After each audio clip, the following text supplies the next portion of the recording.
মানব ইতিহাসের প্রথম হত্যাকারী হযরত আদম আলাইহিসসালামের ছেলে কাবিল।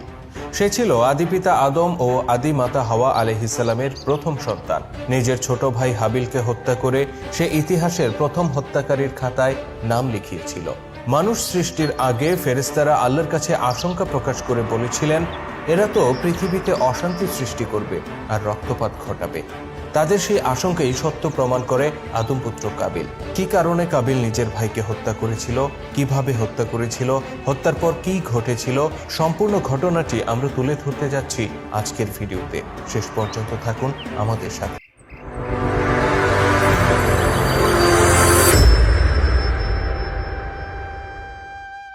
পৃথিবীতে আগমনের পর আদিপিতা আদম আলাইহিসসালাম ও আদিমাতা হাওয়া আলাইহিসসালাম বহু বছর একে অপরের সাক্ষাৎ পাননি।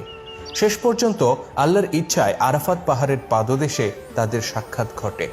অতঃপর তারা মক্কা উপত্যকায় বসবাস করতে থাকেন। ধীরে ধীরে বাড়তে থাকে মানুষের সংখ্যা, কিন্তু এখানে দৃশ্যত একটি সীমাবদ্ধতা থেকে যায়। আল্লাহর বিধান অনুযায়ী আপন ভাই বোনের মধ্যে বিয়ের সম্পর্ক স্থাপন নিষিদ্ধ।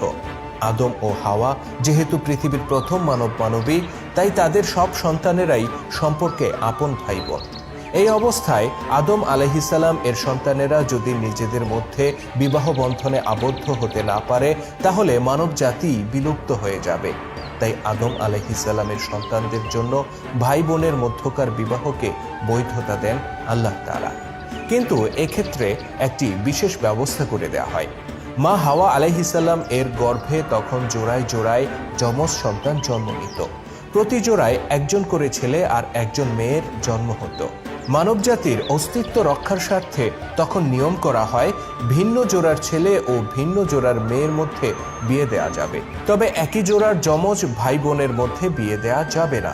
এই বিধান অনুযায়ী হাবিলের সাথে কাবিলের যমজ বোন এবং কাবিলের সাথে হাবিলের যমজ বোনের বিবাহ স্থির হয়। কিন্তু হাবিলের যমজ বোন দেখতে ততটা সুন্দর ছিল না যতটা সুন্দর ছিল কাবিলের যমজ বোন। কাবিল তাই নিজের যমজ বোনকেই পছন্দ করত আর তাকেই নিজের স্ত্রী হিসেবে পেতে চাইত। সে ছিল ইবলিসের প্ররোচনা দ্বারা প্রভাবিত, যে কারণে সে আল্লাহর শরীয়তকে লঙ্ঘন করে নিজের যমজ বোনকেই বিয়ে করতে চেয়েছিল। এই অবস্থায় হাবিল ও কাবিলের মধ্যে বিবাদ সৃষ্টির আশঙ্কা তৈরি হয়। কিন্তু পিতা আদম আলাইহিসসালাম এর সমাধান করে দেন। তিনি বলেন, তোমরা উভয়েই আল্লাহ পাকের উদ্দেশ্যে কোরবানি করো, যার কোরবানি কবুল হবে তার ইচ্ছাই পূর্ণ হবে। ওই যুগে কোরবানি কবুল হওয়ার নিদর্শন ছিল এই যে আকাশ থেকে একটি আগুনের শিখা নেমে আসবে আর কোরবানির বস্তুকে তুলে নিয়ে অন্তর্হিত হয়ে যাবে। যে কোরবানিকে এই অগ্নিশিখা গ্রহণ করত না, তা কবুল হয়নি বলে ধরে নেওয়া হতো। পিতা আদম আলাইহিসসালামের এই বক্তব্যের পর হাবিল ও কাবিল উভয়ে নিজ নিজ কোরবানির বস্তু নিয়ে উপস্থিত হয়। হাবিল ছিল একজন রাখাল, সে নানা জাতের পশু পালন করত। আল্লাহ পাকের উদ্দেশ্যে কোরবানির জন্য সে তার সবচেয়ে উৎকৃষ্ট পশুটি বেছে নেয়। এটি ছিল সুন্দর ও স্বাস্থ্যবান, আর হাবিল এই পশুটিকে খুবই আদর করত। সে নিজের সবচেয়ে পছন্দের, সবচেয়ে ভালোবাসার পশুটিকে আল্লাহর জন্য উৎসর্গ করে। হঠাৎ একটি অগ্নিশিখা ছুটে আসে আর চোখের পলকে হাবিলের পশু নিয়ে দিগন্তে হারিয়ে যায়। এদিকে কাবিল ছিল একজন কৃষক। সে নানা জাতের ফল ও ফসল উৎপাদন করত। সে তার চাষকৃত কিছু ফসল নিয়ে আসে, কিন্তু নিজের উৎকৃষ্ট ফসল উৎসর্গ করার বদলে সে বেছে নেয় পোকামাকড়ে খাওয়া, শুকিয়ে যাওয়া নিম্নমানের ফসল। অতঃপর সে আকাশের দিকে তাকিয়ে অপেক্ষা করতে থাকে, কিন্তু দীর্ঘ সময় অপেক্ষা করার পরও তেমনটা ঘটে না যেমনটা হাবিলের ক্ষেত্রে ঘটেছিল। এতে বোঝা যায় কাবিলের কোরবানি আল্লাহর কাছে কবুল হয়নি। এটা এই কারণে হয়নি যে সে তার নিকৃষ্ট বস্তুগুলো আল্লাহর জন্য উৎসর্গ করেছে, এর মধ্য দিয়ে তার আত্মার কলুষতাই প্রকাশ পেয়েছে। দীর্ঘ সময় অপেক্ষা করেও যখন কাবিল দেখতে পায় তার কোরবানি কবুল হচ্ছে না, তখন সে ক্ষিপ্ত হয়ে ওঠে। সে হাতে একটি পাথর তুলে নেয় আর বলে, ওহে হাবিল, আমি এই মুহূর্তে তোমাকে হত্যা করব। হাবিল এই কথা শোনার পর হতভম্ব হয়ে যায়। হাবিল ছিল সৎকর্মপরায়ণ আর ন্যায়নিষ্ঠ ব্যক্তি। সে বলে, যদি তুমি আমাকে আঘাত করো তাহলে বিনিময়ে আমি তোমাকে আঘাত করব না, কেননা আমি আল্লাহ পাককে ভয় করি। হাবিল ছিল কাবিলেরই ছোট ভাই, কিন্তু হিংসা আর ক্রোধ তাকে ভ্রাতৃত্বের বন্ধনের কথা ভুলিয়ে দেয়। সে পাথর হাতে এগিয়ে যায় আর প্রচণ্ড আঘাতে হাবিলকে হত্যা করে ফেলে।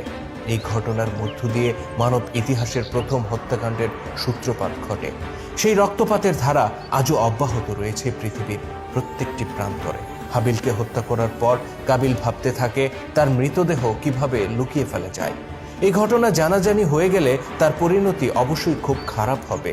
সে হাবিলের মরদেহ লুকিয়ে ফেলার জন্য অস্থির হয়ে পড়ে, কিন্তু কোনো উপায় খুঁজে পায় না। অতঃপর আল্লাহর ইশারায় সেখানে দুটি কাক এসে উপস্থিত হয়। কাবিল দেখতে পায় কাক দুটি একে অপরের সাথে লড়াই শুরু করেছে। এক পর্যায়ে একটি কাক অপর একটিকে হত্যা করতে সক্ষম হয়। অতঃপর জীবিত কাকটি মাটি খুঁড়তে শুরু করে আর মৃত কাকটিকে সে মাটি চাপা দিয়ে দেয়। এই ঘটনা দেখার পর কাবিল কান্নায় ভেঙে পড়ে। সে বলে, হায় আফসোস, একটি কাকের যে জ্ঞান রয়েছে আমার ততটুকু জ্ঞানও নেই। একটি কাক জানে কিভাবে মৃতদেহ দাফন করতে হয়, অথচ আমি জানি না। অতঃপর সে তার ভাইয়ের লাশ দাফন করে ফেলে।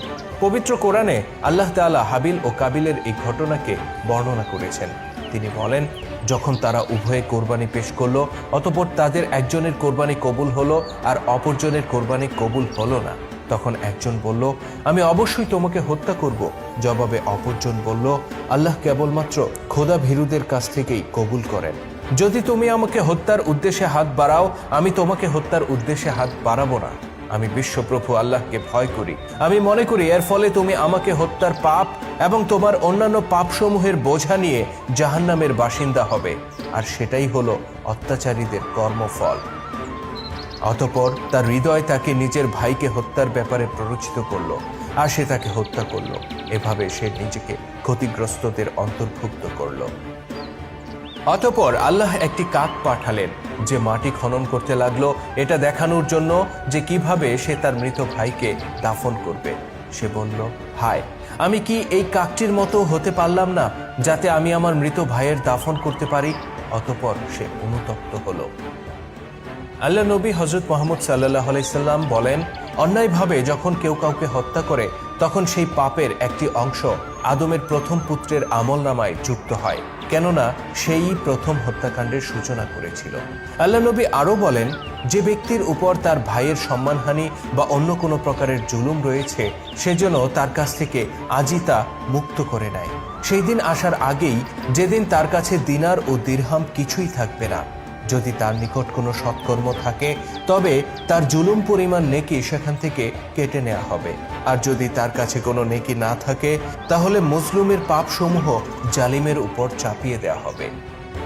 শুধু দর্শক, হাবিল ছিল কাবিলেরই ছোট ভাই। নিজের ছোট ভাই হওয়া সত্ত্বেও কাবিল তাকে হত্যা করেছিল হিংসা আর লোভের বশবর্তী হয়ে।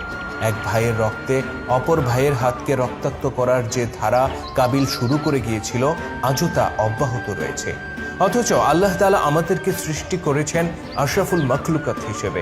তিনি আমাদেরকে পৃথিবীতে পাঠিয়েছেন তার খলিফা হিসেবে, যেন আমরা ন্যায়নিষ্ঠভাবে তার দেয়া বিধান অনুযায়ী নিজেদেরকে পরিচালিত করি। আল্লাহ তাআলা আমাদের সবাইকে সেই ন্যায়ের পথে নিজেকে পরিচালিত করার তৌফিক দান করুন। আমিন।